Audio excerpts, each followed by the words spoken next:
I'm going to slightly try to explain a little more in depth why eating plants is okay, even though plants are alive, and eating animals and other living things isn't as beneficial for you as you have always thought it was. Like, we already know that animals have feelings, because have you ever hit a dog, unfortunately, or stepped on a dog's foot or something like that when it was sleeping underneath you, been like, oh, I'm so sorry, it's like, you know? Have you ever seen a cow being rounded up? You ever see one being branded? Do you see the way they react? Do you think they don't have feelings? Of course they have feelings. You know, we would think that plants and rocks and water and all those kind of things don't have feelings. They are sensual. When they touch us, we feel them, okay? What do we feel? Cold? Who does it feel cold to? Us? Does it feel cold to them? Well, we see it turn into ice. We see it get hot and turn into steam. We see it go through all kinds of shapes and forms and all kinds of different, mutations, basically, of its own shape, of its molecular structure. You don't think that does something? What does it do to you when you add more water to you? What does it do when you don't have enough water? So think about how water itself is. It just doesn't have free will like we do. So if we get into the spiritual talk, we can say that those elements are they have no free will because they're so natural and pure. They just are used as ingredients to whatever it applies to. Water falls on something, it doesn't discriminate. When it rains, it's not like, oh, I won't rain on that, thing that shouldn't be sitting outdoors. It might short circuit it. Water doesn't think that way. Water doesn't think. Water just acts, and water is used accordingly to where it's necessary. There is no unnecessary droplet of water. There's no unnecessary pebble of stone. They're all there for a reason. They're all being manifested through some thought, through some kind of condition that we've created. And until we figure that out, we're going to have random things happening. Temperature is, we know that let's say nature. It's a temperature. It's the temper of nature. That's what temperature is. It's the temper of nature. When it's hot and warm, good. That means it's burning bright. When it's cold, it means it's breaking down and rebuilding. Stuff like that. Don't look at it as in like, oh my God, me, little old me, is inconvenienced by the rain or the snow. Well, nature needs it.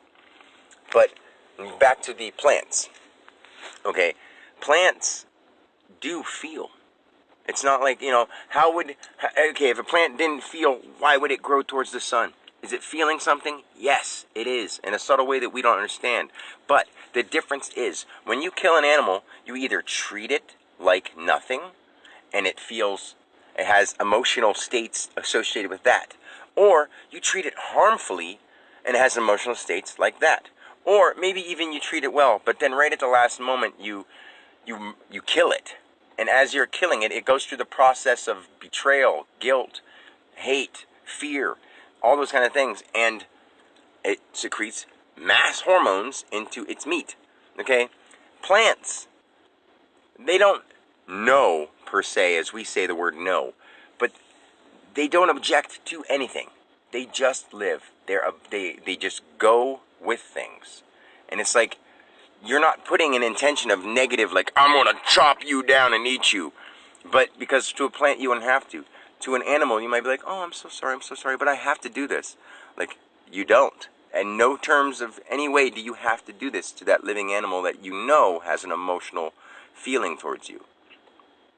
And with a plant, it will regrow. It will regrow. It will regrow. Maybe not always, but if you learned how to do proper kind of growing and sprouting and all that kind of stuff, you could do amazing things with plants.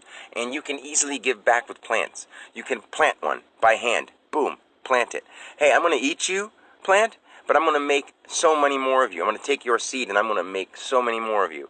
The cow, you could say, hey, I'm going to eat you, cow, but I'm going to take you and I'm going to, make more of you, and I'm going to kill them too, and I'm going to treat them horrible. And as they go on and go on and go on, their feelings and emotions get involved. Plants, they don't.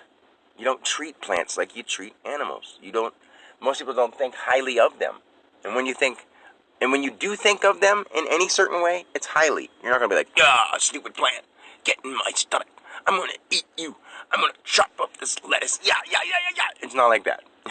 It's like, you when you eat fruits and vegetables, like, see, the problem is with children is when they eat fruits and vegetables, they dislike it. Ew, I don't like it. And when you make someone eat something they don't like, it's actually not doing good for them. It depends on how deeply rooted their emotion associated to that thing is. That's why some kids will gag as soon as they eat something, even though it's really bland. It has nothing to do with the flavor. It has to do with the associated idea they have in their mind. That's the way everything in life works, especially food. Like, eat fruits and vegetables for 2 weeks. Nothing but fruits, vegetables, and grains. And if you eat breads, eat whole grain breads with no artificial sweeteners, no sugars, and no high fructose corn syrup. Eat wholesome, hearty grains, seeds, nuts, fruits, and vegetables for 2 weeks. And see how different your body feels. For a few days, it's going to be getting rid of a lot of the detox from the meat.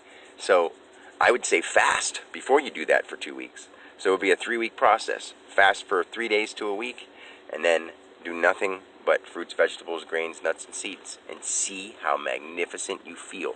And that also includes taking, like when I say no sugars and high fructose corn syrups, that means no, like, natural sugars are okay. Juices that are 100% natural juice, okay. Fruits that have natural sugars, natural sweet fruit sugar, okay. But no added sugars. And no meat. No high fructose corn syrup. No pop. No sports drinks. For 2 weeks. Just water. And if you need it, 100% fruit juice. And that's it. If you have to have coffee, have black coffee. And if you have to have sweetener, use stevia. So just try it. Your life will change. Your body will change, and you will feel amazing. You will turn into a person you never thought you could have been, only due to the foods you ate. And it started at a very young age when you didn't pick your diet, and you were given meat, and you were given those kind of things that lessened you. They weighed you down.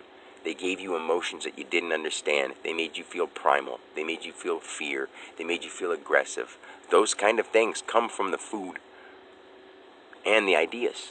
The food gives you those aggressions and those emotions. And then you watch the TV shows and the movies based on those aggressions and emotions. And then you go on and you go on and you go on. And as you do one thing, it ends up having effects, so that same thing will come back again in the past, and in the future, I mean. And you meet a new person that is along the lines of those topics, those things, and you're going to redo them over and over and over again. That's how things grow. But you have to make the decision to be like, I want myself to grow better. I want myself to be healthier, purer, feeling better, more conscious of my own life.